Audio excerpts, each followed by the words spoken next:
Hey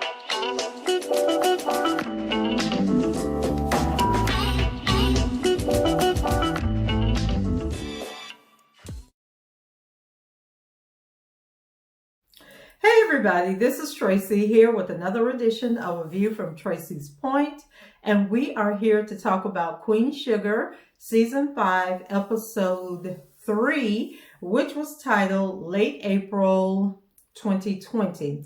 And as you guys know, if you've been following the recaps or watching the show, that they are basically covering the whole COVID-19 pandemic, and they are at this episode, they are at 6 weeks since the announcement came out that COVID was spreading across the country and that it has impacted St. Joe. And so when last week's episode ended, Charlie told Aunt Vi, well, they had basically went into the COVID lockdowns, but Charlie told Aunt Vi that she would have to close Aunt Vi's pies for about 2 weeks. And so we had Aunt Vi putting up the sign that said that they'll be back on April 1st. Well, we know that that didn't happen because it is now the end of April.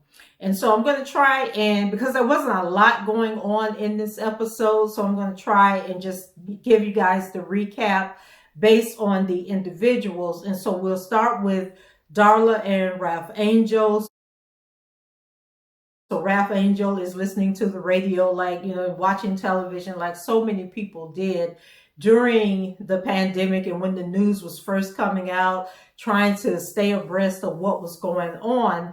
And so basically, the crops are going to die. At the end of the day, they can't get out and harvest the crops. They don't have enough manpower. One of his workers has been diagnosed with COVID, but thankfully it's not a severe case and he's going to be okay. So Ralph Angel is basically trying to stay upbeat, stay positive, not let Darla know that he's worried and concerned. And so the schools are closed. Blue is being taught from home. And Darla and Ralph Angel, are realizing, like so many parents realize, that we take teachers for granted, okay? It's not easy teaching, okay? And so a lot of parents don't know what's going on. They don't know the new math. They don't know that, your kids can't write 2 + 2 and come up with 4 anymore, that they have these formulas and they need to be able to explain how they got to the answer that they got to. And so Darla, is trying to pretend like she knows what's going on when she really doesn't. And so Blue is a pretty smart kid, and so he doesn't want to embarrass Darla. So he basically just tells her, oh, let's try it this way. And then he does the Common Core mathematics to get to the answer that they're looking for. And so Darla is looking like, oh my God, like I am not ready for this. And then of course, Ralph Angel wasn't even trying to teach Blue or try to figure out, come in and help.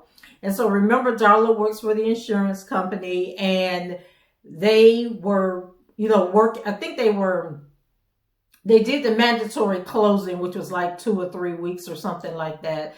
So now they're having problems. There were people that couldn't work from home who had to go into the office. This is another common problem that's happening across the country, is that there are people who can't work from home because they don't have internet, because they basically don't want, to that responsibility. If it's somebody that has to be on camera, they may not want, their home exposed to the camera, that type of thing. And so there were people that had to go into the office, and those people are contracting COVID, which is adding to the spread, which is what's delaying the recovery process.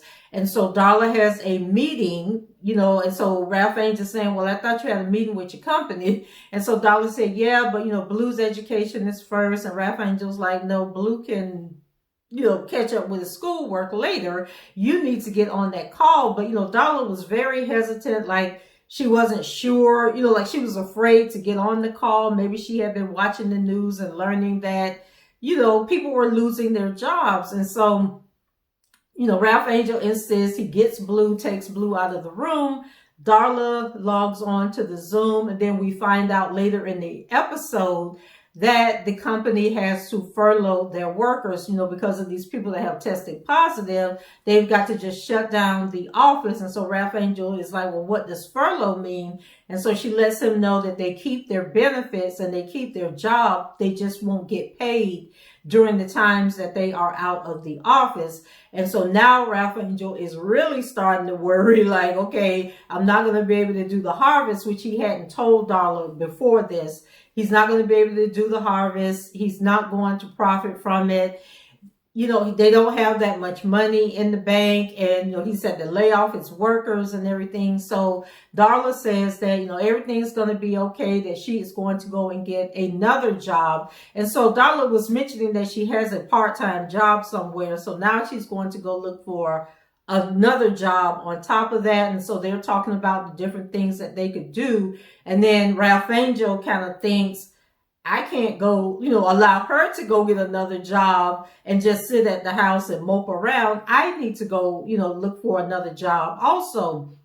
And so Darla lets him know that she was going to get 2 weeks worth of pay, that they were going to pay them for 2 weeks, and then they would be cut off. So Ralph Angel goes and he sells his tractor. And I want to say it was one of those tractors in previous episodes where they had went to the auction and he got the tractor. And so he wanted to sell the tractor for $8,500. This white farmer comes along. He wants to buy it. He tells Ralph Angel he'll give him $5,000. Ralph Angel is like, you must be out of your mind. I'm not giving the tractor away. I need some money and I need you to pay me what the tractor is worth. So then the guy says $5,500. Ralph Angel's like, no. Then the guy goes up to $6,000. Ralph Angel says, how about $7,500? And I think they ended up meeting at $7,000. And then Ralph Angel tells the guy it has to be in cash. So the guy had a funny look on his face, like maybe he has $7,000 in cash. And so Ralph Angel said that he was going to go inside and draw up the paperwork. But we don't know if Ralph Angel ever actually sold the tractor, because later on in the episode, there was a tractor in the yard in almost the same place as the other tractor. But I'm thinking he has this big farm, big crop. He may have more than one tractor, but I didn't see where the man actually gave Ralph Angel the $7,000. So anyway, he decides, okay, well, I need to get a job, bring some money in, because whatever money Darla's going to get from her 2 weeks of pay, it's not going to pay the bills, that they are in trouble because they were really counting on that crop. But he's still trying to look at it on the bright side, basically saying that the ground will be very fertile and they'll have like a double crop come next year. But we know here it is 2021 and COVID is still hanging around. Okay, so I don't know if he was able to plant a new crop or not. So anyway, Ralph Angel applies for a job at a nursing home. And so he gets a call back, and the lady is basically telling him that he has to do like a COVID test. And if he passes the COVID test, then they would bring him in, I guess, for an interview, and he would have to do training, like a formal interview, and he would have to do training. But then she tells him, she says, I see that you own a farm, that you're a farmer, and I need you to know that we are charged with caring for these patients, making them feel comfortable, loved, and accepted. And so we can't just have people coming in here who need a job. Okay, we need somebody who's going to be committed and dedicated and compassionate. And so do you think you can do that? Because this is a janitorial position. It's not a fancy position. You're going to have to get your hands dirty, and it's not always pleasant. And so Ralph Angel, basically lets her know that his father owned the farm, left that farm to him. But when times were tough, his father worked as a janitor. And so he knows about hard work. He knows about commitment. He's going on. And then he recalls that line that Charlie had told to Darla, where she said, you're there to solve a problem, so he gave that spiel that, they need him, he needs them, he's there to, solve the problem that they have. And so the lady was very impressed with him. And so she basically told him that he was hired and that he could start on Monday. So Ralph Angel, he was dressed all sharp and clean. I said, look at Ralph Angel, he cleans up pretty nice. And so there was one point where Darla and Ralph Angel was talking, and he told Darla, like, don't worry about it. I've been in this position before and I know what to do, when they were concerned about not being able to pay the bills and stuff. And I was like, oh Lord, because y'all know my favorite Ralph Angel scene was when he robbed that convenience store. So I was like, no, Ralph Angel, please don't do that. Please don't go become the stick-up kid again. But he was like, no, he'd go get a job. And so congratulations, Ralph Angel, on getting your job. And while Ralph Angel and Darla were talking about their financial situation and not having any money, I thought it was surprising that one, Darla didn't say, well, I can always call my family, call my parents and ask for help. And then two, the fact that we had Hollywood calling his mom, and then we had Prosper over there, all by himself, that I was surprised that they didn't have a scene or part of Darla and Ralph Angel's scene where Darla said she needed to call her parents and check on her parents and make sure that they were okay. So I thought that was odd. And then the other thing, when did they come up with the CARES Act where they did the unemployment? Was that later on in the month of May that took place? I can't remember.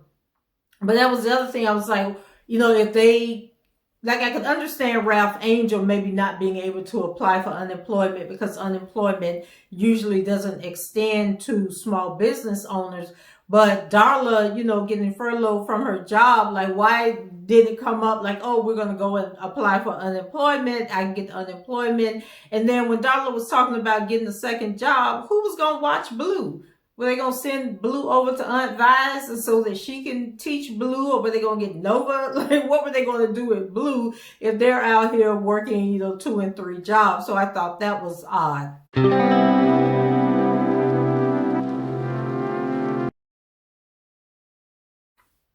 So then we go over to Nova. There wasn't a lot going on with Nova in this episode.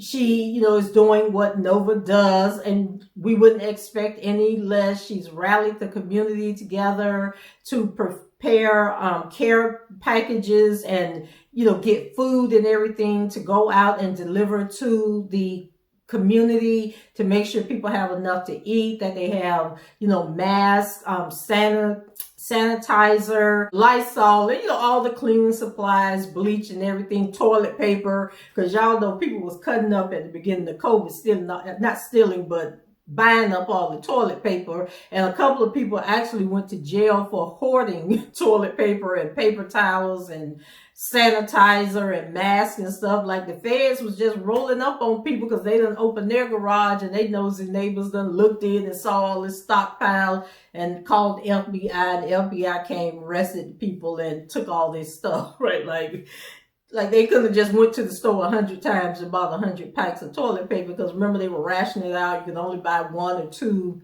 that type of thing. So anyway, Nova is doing her community service like she always does, taking care of everybody. And then there was a scene with her and Calvin where, they were being all romantic and, enjoying their downtime, their quarantine time, where they can get to know each other a little better, be more affectionate. And, Calvin basically lets her know that, he's there for the long haul. He's there to support her. When she was, doing the giveaways, Calvin was right there by her side. It was actually Nova's True Papers organization that was organizing the care packages and the food drive to give to the neighbors. They went to Prosper's house to give him some food and supplies, and Nova realized that Prosper, was getting a little depressed, that he was watching the news. And so that's not a good thing, because that will depress the hell out of you, watching the news and buying into this narrative and everything, and this, loom and doom, that we're all going to die if we don't stay in the house and wear your mask and all of that. And I thought it was so funny when Nova came in and Prosper was like, okay, just put that stuff in the kitchen. And Nova kept talking, and then she tried to cover, or he grabbed his mask and covered up his face, like, girl, put that stuff in that kitchen and get on out my house. But Nova was still trying to talk, make sure that he was okay and that he had everything that he needed.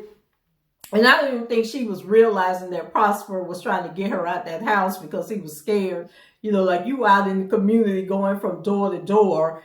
I need to be safe. Like, don't come in here contaminate me. So then he finally told Nova, please leave. If I need anything, I'll give you a call. Then there was a scene where Nova was praying. She had her candles lit. And Calvin came in and was like, what are you doing? So she was like, she was praying for Prosper, because she was concerned about him, that he's watching television too much.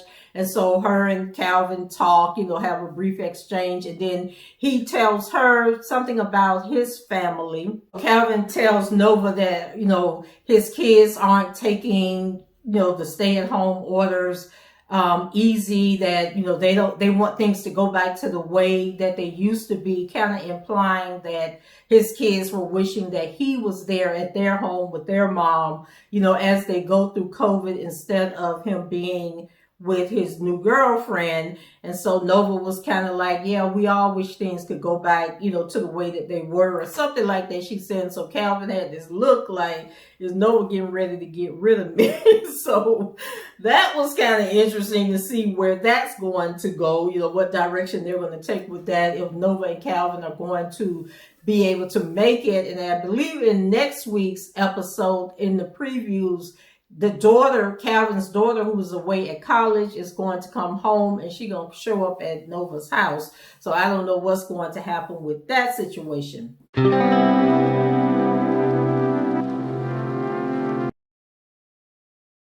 We go over to Hollywood and Aunt Vi.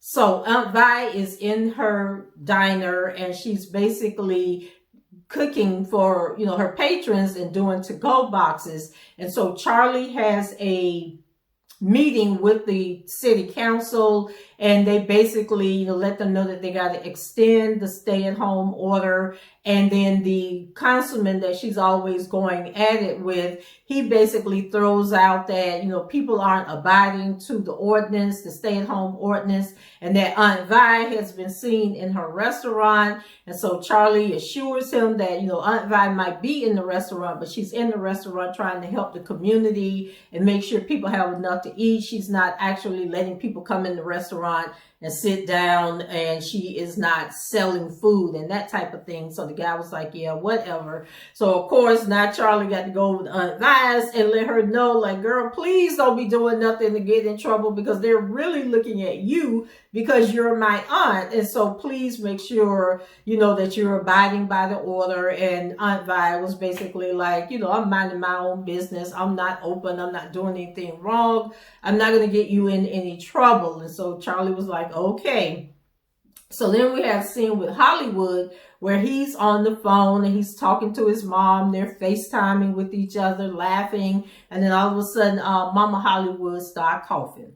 And so y'all know when people start coughing around you during COVID, you like, oh, let me put my mask on. So Hollywood was like, Mama, you okay? And so she was like, yeah, it's just, my allergies and being stuck in this house. I'm fine. Don't worry about me. And so, of course, Hollywood is worried about his mom. And so now he's like really watching her, looking at her, like making sure, it's nothing serious. And so he's asking her, have you been eating? She's like, Hollywood, I'm fine. So he was like, do you want me to come visit? Do I need to come check on you? She told Hollywood no. Now I'm thinking, Hollywood's mom lives in Baton Rouge, and Baton Rouge ain't that far. It's probably like, a 45-minute drive from New Orleans or St. Joe or wherever they at over into Baton Rouge. It's not that far. I would have gotten up and gone to visit my mother, regardless of what she said. So Hollywood is still sitting there. A couple of days have passed and he's trying to call his mom. His mom is not answering the phone. So of course he is freaking the hell out. Okay. So he calls one of his mom's friends and say, can you please go check on her, make sure she's okay. So the lady comes back and says, I talked to her. She says she's okay. She's feeling a little fatigued, but otherwise she's doing good. So Hollywood tries to call her again. Mama not answering the phone. So Vi is like, you need to go see about your mama, even if it's just for your own peace of mind. And so I couldn't understand, like, if Hollywood was scared to go see his mama, like scared that if she does have COVID, then he's going to get COVID, or if he was scared that if she had COVID, she was automatically going to die, because that was how the media was feeding it to us. Like, if you get it, you're going to go in the hospital. Your family can't go in the hospital. You're going to end up on the ventilator, and then you're going to die. So that's basically, what the media was saying. So I don't know, like, if that's what his fear was and why he didn't just get in the car and go see about his mama. So then they're trying to call Prosper. Prosper not answering the phone either. So Prosper is just like going into a state of depression. He in the bed, just laying in the bed all day, watching the news, and just, really is messing with his mind. And so then Nova, is trying to call and check on him. And he finally grabs the phone and answers the phone for Nova. And, he lets Nova know that he is okay, that he's doing all right, that he thought that she was Hollywood and that Hollywood won't leave him alone.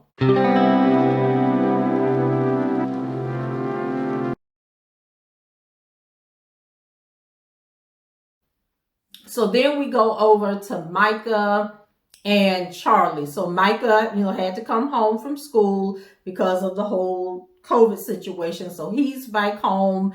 And when Charlie was talking with Aunt Vi, Aunt Vi was basically saying that, Micah's an adult now, and sometimes it's hard for two adults to live in the same house when it's, the mother and the son, because Charlie is still going to think that she's in control and can tell Micah what to do. And so she needs to be mindful of that. And so I know that feeling, because my daughter who moved back home be getting on my nerves. Okay. I love her to death, but we be going at it, about, cleaning up, making sure, after you cook, you put everything back up, clean the kitchen up, coming and going out, not returning for 2 days and that type of thing. So I know how it is being a parent with a 20-something-year-old in the house.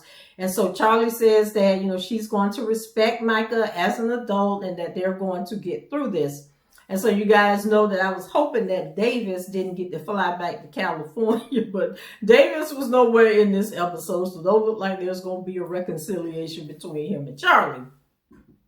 So anyway, Charlie comes in, Micah's sitting on the sofa and he's on the phone. He has Bluetooth in. So you can hear Micah talking, but not the person he was talking to. And, he's talking about, yeah, man, this, just being a college student, having this conversation. And so then he gets off the phone and him and Charlie are talking, and Charlie asked him what he wanted her to cook for dinner or something like that. So they were just, Charlie was trying to be mindful of what Aunt Vi had said about giving Micah his space and respecting him. But Charlie was also looking like, but you're not going to be eating all over my house with your feet up on my coffee table, because I'm sure she spent a lot of money for her furniture, So she was like, everything within her to keep from telling Micah, you need to clean up that mess. So then Michael said that he was going to see his friends or going to his friend's house. And Charlie was like, what you mean you going to your friend's house? Boy, if you don't go somewhere and sit down, you can't just be going out, visiting people unless it is necessary. And so Michael looking at her like, dang, I can't go nowhere. I got to stay in the house. And so Charlie was holding her breath, trying not to cuss this boy out. So then Michael said, fine, he would go upstairs. So he goes upstairs, and then we have a scene where Charlie comes upstairs and Micah is on the phone, and they get on the subject of Kiki, and Micah lets her know that Kiki broke up with him because she got a new man. Okay, like she ain't got time for Micah. And we had already said in last week's episode that Kiki was going to break up with Micah, and I'm not sure if it's because of budgetary constraints that they need to start eliminating cast members. Because remember, Remy, I told y'all went to help his family move and never came back, was never seen again. We ain't seen the doctor, the Hispanic doctor man that she was dating in the past season. So they're getting rid of people, okay? So anyway, Micah's on the phone, but this time he's talking to a female. And so Charlie's like, who are you talking to? And so the girl, he said, oh, it's a friend of mine. And so the girl is a big fan of Charlie's, and she, was talking about when Charlie went out on that basketball court and embarrassed Davis.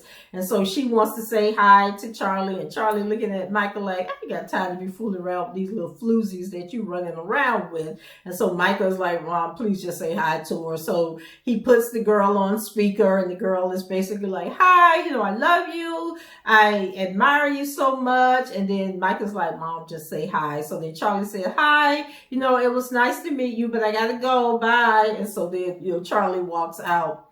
So Micah got him a new boo, y'all, already. And when he told Charlie that him and Kiki weren't together anymore, he kind of like made